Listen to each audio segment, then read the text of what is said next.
Hey guys, hope you're good. I just wanted to drop in with what I'm going to describe as like a little, I don't know, like a micro webinar slash like, I don't know, like a little sound bite, video bite, whatever you want to call it.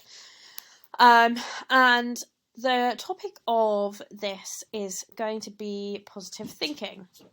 And basically, I was listening to the other day the Diary of a CEO podcast with Davina McCall, and she had this really great tip that she basically shared with Stephen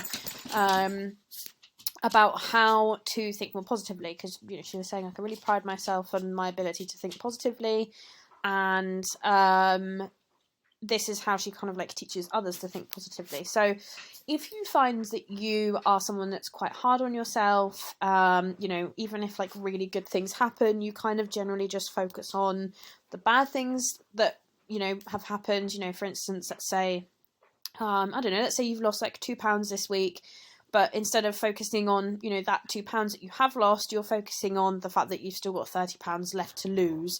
So if you're kind of glass half empty, struggle to celebrate your own sort of achievements and your own little wins and stuff, this is going to be really, really helpful for you. So basically what she was saying is every time you have a negative thought or belief or whatever, what you need to do is sandwich at the end of that thought, put this phrase after it. So let's say, for instance, you're like feeling really down about the fact that you've still got like, down and overwhelmed about the fact that you've still got like £30 left to lose. And that's kind of like getting you down. What you would say is, like I've still got £30 left to lose, but luckily I'm making progress on a weekly basis, so I know I'm going to get to my end goal. And that's kind of like how you would basically reframe those negative thoughts. Another example would be, let's say you've got like 3 pairs of jeans that you're kind of really hoping to get into. Like one of the pair is like a size 8, one's a size 10, and one's a size 12.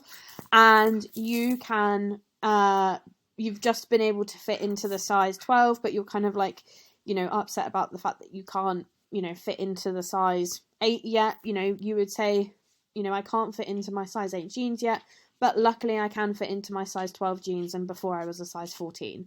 So, and you could apply it to like all aspects of your life. Like if you've had a bad day at work, you're like, I've had a really shit day at work, but luckily I can go home to a really supportive partner and I'm going to make myself a yummy meal. And, I'm going to do my best to try and make myself feel a little bit better about the situation.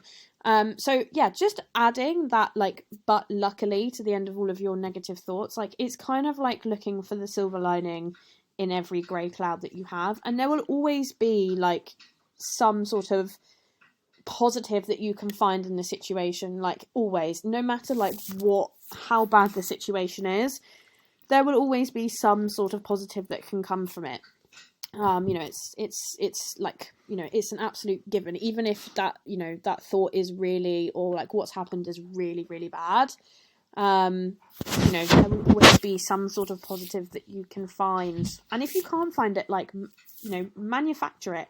If you're like, even if it's really, really far-fetched, like I'm trying to think of something that's like my prime example would be like, I know this is really like outlandish, but like, prime example is like a relative has died and like it's really, really sad, but you would say, but luckily they're at peace now, or they're not suffering anymore, or it's literally like that. Like there is always some sort of light in the tunnel. Even if it's like you really have to scrape the barrel to find it, like it's always there. But yeah, I just wanted to share that with you. I just really liked how, like, and it was something that I definitely noticed I do myself. Like I would say I'm quite a glass half full person, but I haven't always been, glass half full. I used to be very much like glass, half empty, but actually I feel like it's, literally nothing in it. And I would completely agree with her. I think one of the ways that I've found that I can be quite a positive thinker is by always trying to find the positives in any bad situation. And you don't always have to obviously if your friend's sad and you know, the last thing they're going to want to hear is like the positive in the situation, but you can think it, you know, like you can always find the positive. So yeah, I just wanted to share that with you. Like if you are feeling a little bit down today, or you don't really feel like, you know, things are going your way or anything's going right, or you're not achieving anything, you're not succeeding, you're not doing well in anything, you know, first of all, you know, we do look at ourselves through very grey tinted glasses, you know, with the complete opposite of rose tinted glasses. So, you know, most of the time it's probably not as bad as you think, but like if you can, you know, beat yourself up and say, oh, you know, I haven't made any progress this week, I've been really shit at my diet, I haven't done my training, blah, blah, blah. You would say something like, but luckily tomorrow is a new day, and I can, you know, if you've got the support of a coach, you can reach out to your coach and say like, you know, I need a little bit of help, like, you know, and that's the but luckily side of it, you know. So yeah, I hoped that would all help. I know everyone's feeling a little bit down at the moment because it's, you know, winter blues, and as millennials our prospects feel very bleak sometimes, and you know, we're all like, why are we burnt out, it's only February. But yeah, I just thought this might be quite a nice little thing to share that I heard. And I think if anyone wants to go and listen to the podcast, it's the Diary of a CEO, and it was the Davina McCall episode, and it was absolutely brilliant.